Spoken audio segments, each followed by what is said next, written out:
They all had something in common, those members of the 1849 wagon train that I'm going to tell you about. They were all anxious to get to the gold fields in California, and they had gotten to Salt Lake too late to go across the Sierra Nevada. Approximately 250 people with 100 wagons hired this man to take them south through Utah and around the mountains to California. It was an established route, but no one had done it with wagons before, and there were families aboard, families with children. Like many wagon trains that large, there was a lot of grumbling about people going too slow and people going too fast. And then they crossed paths with some guys with a map that told them to go directly west, not south. Almost everyone started for that route, but only 83 stuck with it. And this is the story of their journey that took them through Death Valley. 4 women, 11 children, all the rest men, most of them single.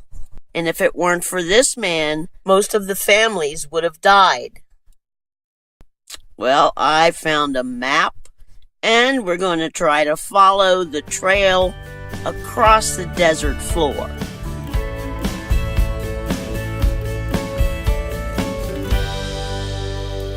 Come along. It was in the southwest corner of Utah and Nevada, here at Beaver Dam Wash, where most of the party turned back and went looking for Captain Hunt. Of those that continued on, almost half of them were in a group called the Jayhawkers. The Jayhawkers were mostly young men, and they were in a hurry. The families were a burden, but they weren't their burden. There were 4 families that traveled separately in 3 different groups, generally a day or 2 behind each other. The Bennett-Arcan families traveled together. The Bennetts had 3 children, the Arcans 1. Although it's not ever mentioned, Mrs. Arcan is about a month pregnant at this point. Along with other various hands and drivers, Manley and Rogers were part of this troop. On a mission to establish Methodist churches in California, Reverend Breyer brought his wife and 3 children. This woman didn't weigh 95 pounds soaking wet before they started. The Wade family did not mingle with the Breyer. They were originally from England and had 4 children with them. Together they found a way around what they called Mount Misery. And for the first few days, the traveling was pretty easy. But as they made their way across Nevada, they went right through the Great Basin. The mountains and valleys became more barren, pools which had filled up with rain that had fallen on the higher ground.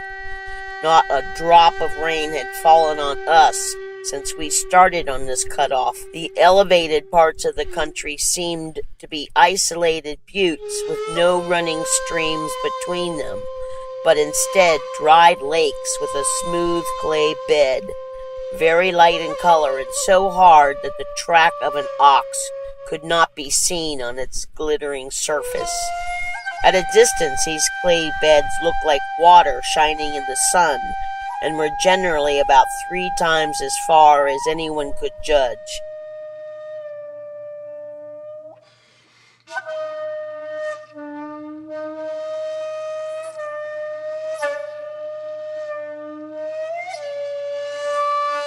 Prospects now seemed to me so hopeless that I heartily wished I was not in duty bound to stand by the women and small children who could never reach the land of bread without assistance. Manley felt a deep obligation to stick with the Bennetts and Arcan families to the bitter end, and many times he talked about wanting to walk away, but being willing to die with them. At this point, the Jayhawkers had gone off on their own. The families had gotten their pecking order, and there were maybe a dozen people who went between the 2 camps. They went for days without water. Most of them were now walking, some of them barefoot.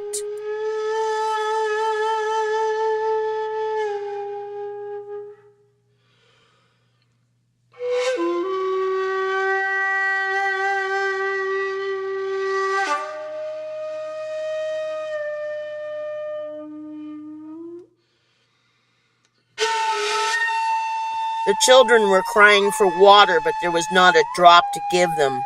The mothers were nearly crazy, for they expected the children would choke with thirst and die in their arms. They reproached themselves for being the cause of all this trouble. For the love of gold, they had left homes where hunger had never come. But going back was not an option, and they could only move forward. The route they took from Death Valley Junction to Furnace Creek is very similar to where the road is now. Often the men went ahead with the wagons, looking for water and a place to camp. The women and children and stragglers walked behind, walked and walked and walked until nightfall, and still they walked on, often getting on their hands and knees to see the trail that the others had left for them, arriving at midnight, exhausted, hungry, thirsty, and having to have carried children on their backs.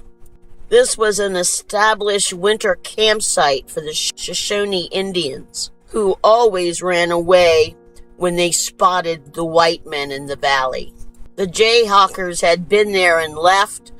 Everyone else caught up with each other as they decided whether they should follow the Jayhawkers north toward Stovepipe Mills or continue south, hoping to find a low spot over the mountains. They had abandoned most of their wagons, left behind most of their possessions, had only the bare necessities, and now they had to cross the desert floor.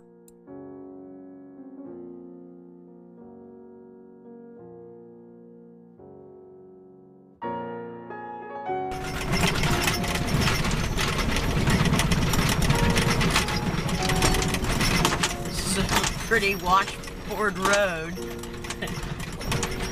but I think this is similar to the route the 49ers took to cut across the valley. Morning came and we were all silent. The dim prospect of the future seemed to check every tongue. When one left a water hole, he went away as if in doubt whether he would ever enjoy the pleasure of another drop.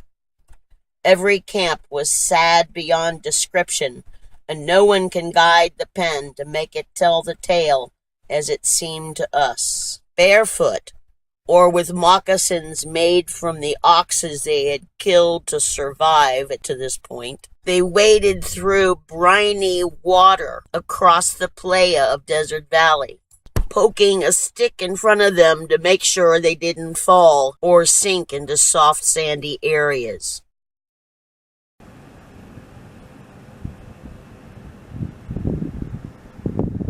I was curious as to whether this was wet.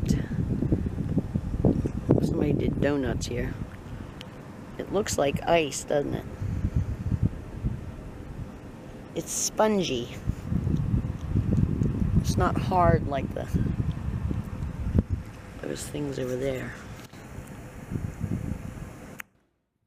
By mid-January, it was a free-for-all. There were troops of people spread all over the desert floor. No one knew which way to go, or how to get out, or if they would. The Briars had joined the Jayhawkers, who killed all their animals, burned their wagons, and cooked the meat to preserve it. All provisions were divided equally, and they set out on foot over the Paramount Mountain. The rest of the families had gone south and made an attempt to go over these mountains, but had to come back down to the valley floor. There was no way to take the wagons, and there was no way the children could make this journey. It was agreed that Manley and Rogers would go ahead and in 10 days get some supplies, come back to rescue them. 10 days. It took them 26. There were still 250 miles of mountains to climb over before they would reach the valley. 3 families, some stragglers, 23 people total were stranded on the floor of Death Valley. After 10 days, the Wades decided to move on. On the 11th day, the stragglers went and joined the Jayhawkers. 11 adults, 4 children, waited and waited and waited. On the 27th day, Manley and Rogers approached the camp. 100 yards now to the wagons and still no sign of life, no positive sign of death, though we look carefully for both. We fear that perhaps there are Indians in ambush. I fired a shot, still as death and not a move for a moment, and then, as if by magic, a man came out from under a wagon and stood up, looking all around, for he did not see us. Then he threw up his arms high over his head and shouted, "The boys have come! The boys have come!" It certainly wasn't over for them, 250 more miles, but they at least had a route that was known. They made ox leather harnesses and strapped the children to the mules, and over the mountains they climbed. So I just wanted to drive to the other side and show you what that might look like.